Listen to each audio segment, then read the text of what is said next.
Now that's what I'm talking about. Our girl Sonia is finally waking up. Men, we can't live without them, yet still can't live with them. Men, why we hate them.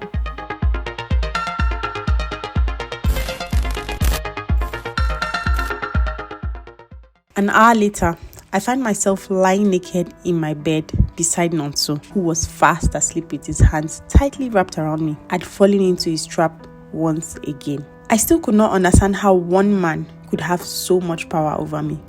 Why did I find it so difficult to say no to him when it mattered the most? I lay there staring at him, sleeping peacefully for about 60 seconds. Then, scenes from the video with his ex flashed through my mind, making me angry again. I didn't even realize when my palm landed flat on his face, giving him a slap that was loud enough to wake the dead. "What the hell?" he shouted, jumping up immediately, holding his face in both palms and looking left and right as if trying to find the evil spirits responsible for such a rude awakening. I struggled not to laugh as I began talking. "Who said you could stay the night?" I asked, giving him the best angry face I could muster. From his expression, I could tell he was still a little confused. "Are you out of your mind?" he said, looking up at the clock. "It's past 2 a.m. already. What's this about?" "It's about learning to sleep in your own house at night," I replied, rolling my eyes. "You don't expect me to go home now, do you? It's already late," he muttered, looking puzzled. "Better late than never," I said, getting up and picking his clothes off the floor. "There is no way I'm sleeping in the same room with you tonight." Now that's what I'm talking about. Our girl Sonia is finally waking up. Let's see how Nonso is going to handle this. Within the next 30 minutes, I had successfully thrown Nonso and his clothes out of my apartment. The voodoo he used to lure me to bed had worn off. I didn't care if he spent the night on the floor outside. As far as I was concerned, it was part of the long list of punishments I had planned out for him for recording his shameless acts on camera. Usually, I had never have gotten away with any of these stunts I had been pulling, but Nonso was trying to make up for his wrongdoings, and I was maximizing every bit of it to pour out my anger on him. Later that day in the office at lunchtime, the doorman came to inform me that I had a delivery waiting outside for me. I told him he must be mistaken because I didn't remember ordering any pizza, but he insisted it wasn't pizza. The delivery man asked for me specifically and wouldn't let the doorman sign for the delivery. I grudgingly stopped what I was doing and followed him. When I got outside, the delivery man confirmed my identity and handed me a bunch of red roses with a small card and envelope attached. I opened the card and it simply read, "I'm sorry. Please forgive me." I smiled and thanked the delivery man before walking back to my desk. This was one of the things I loved about Nonso. I was a hopeless romantic and he knew exactly how to win my heart. "Wow, these are lovely," my colleague Sandra said, grabbing the roses from me and sniffing them. "New admirer, I guess?" she asked with a mischievous smile on her face. "It's from my boyfriend," I said quickly, hiding the small "I'm sorry" card behind the envelope I was holding. "Oh, he's so sweet," she said, still sniffing the roses. One would think she had sinusitis as she dug her nose into the roses and kept sniffing. "I wish my husband would surprise me at work too like this. You're so lucky." "I know I am," I nodded with a smile in agreement. If only she knew the real reason I was getting those roses, she would have been more appreciative of her husband. I just realized I mentioned the word sinusitis without explaining what it is. Pardon me. It's a terrible habit. I assume everyone can read my mind and figure out what I'm trying to say. Sinusitis is when the lining of the air-filled spaces behind the cheekbones and forehead that connects with the nasal cavity become infected. Usually, it's caused by a virus, causing symptoms such as blocked nose, reduced sense of smell, headaches, fever, and bad breath. It usually resolves spontaneously within 3 weeks.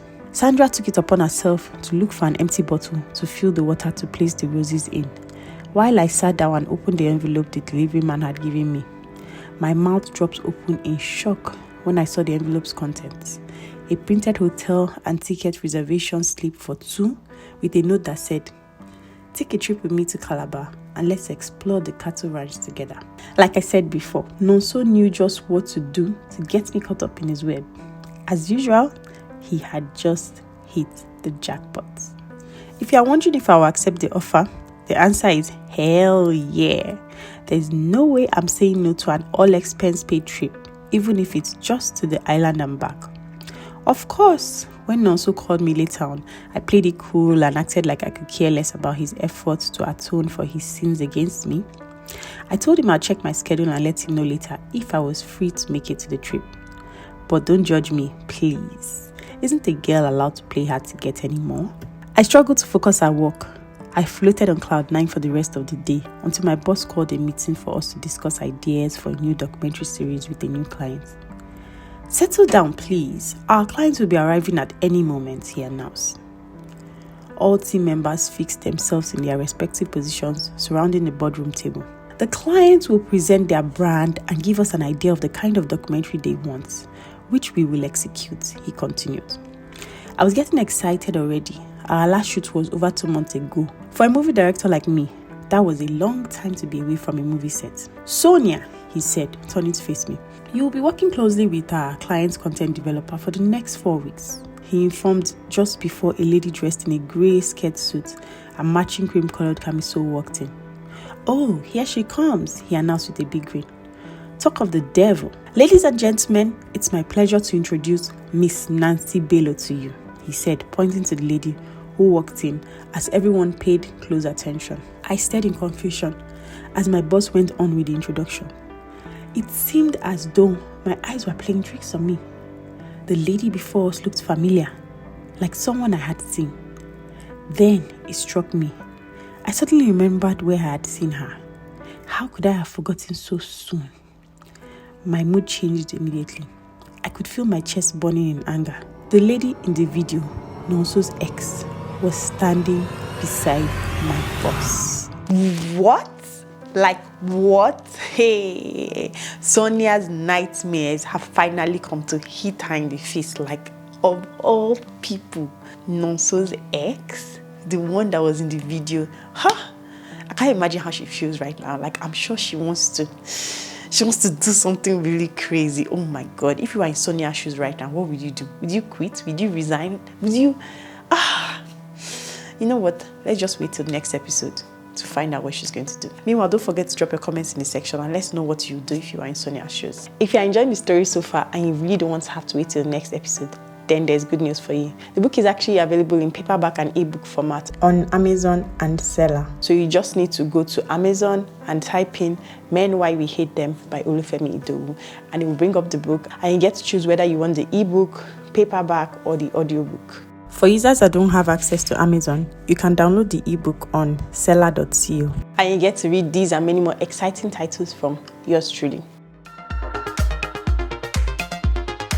Men, Why We Hate Them.